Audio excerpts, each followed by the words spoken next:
The property sector has been in the doldrums since the recession, this despite interest rates at 30-odd-year lows and cheaper property values. But could the Reserve Bank's surprise rate cut of 0.5% make a difference? The bank cut the repo rate to 5%, translating to a prime rate of 8.5%. I'm joined in studio by Eskel Jawitz, chairman of Eskel Jawitz Real Estate. Welcome, Eskel.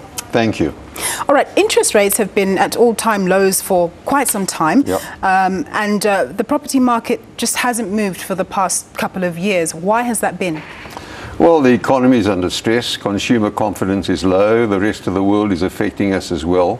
The interesting thing is, of course, despite some of the forecasts by economists how bad the property market is, it's actually, in many respects, over the last 6 months to 12 months, it's quite a bit better than most people think it is, but of course it's nowhere near as good and as positive as we would like it to be.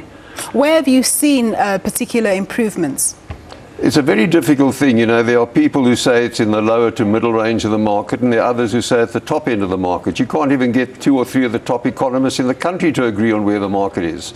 So you just take the market as it comes, and each home has got to be looked at according to what is happening at that particular time. So the key question in relation to the repo rate cut of yesterday is, will it make a difference to your sector?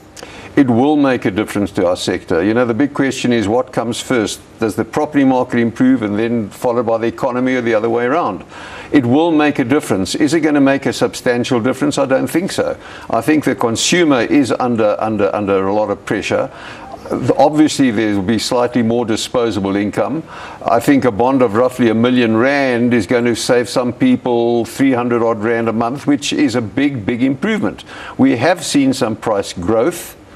We have seen, I think for the first time for a long time, we're seeing some real growth in property prices, not right throughout the market, but in certain sectors. That's taking into account after inflation. So yes, it's good. It's not the panacea. There's still causes for concern, but generally speaking, I think it was a much needed, necessary, appropriate move by the Reserve Bank to lower the repo rate the way they have. Given that the economy is in the doldrums and the property sector is in the doldrums, the word that I'm choosing to use, is this not a good time for those who do have spare cash to perhaps invest in a second property if they have the money, because interest rates are also so low? It's been a good question over many years. Do you take your disposable income, buy a second property? Yes. Given where prices are, it is certainly better than having bought property, let's assume in 2006, 2007 at the height of the boom. So yes, providing you buy well, providing you're buying with income that you don't need and that you can see out the number of years it's going to take before we see a real strong positive growth, yes, that would be very good.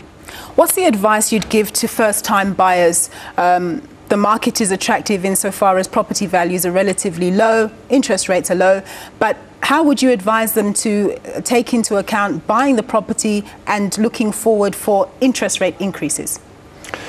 When you do developments, you talk about, you know that you escalate costs, you can't escalate value. I'm saying my advice to young consumers, first-time home buyers, is buy with caution, know how much money you have, know what financial commitments you have, but certainly for those people who've been waiting for the property prices to drop even further, they've missed the boat.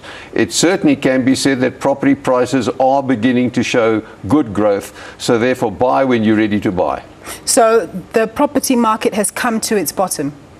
I would say definitely it's come to its bottom, but you know, in South Africa lots of things can happen. We're a very variable society and a variable economy, but yes, it has come to the bottom, and compared to 2-3 years ago, we're a lot way down the road. Okay, thanks very much, Eskel.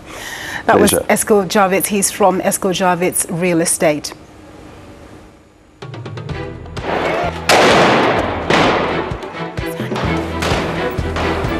Still to come.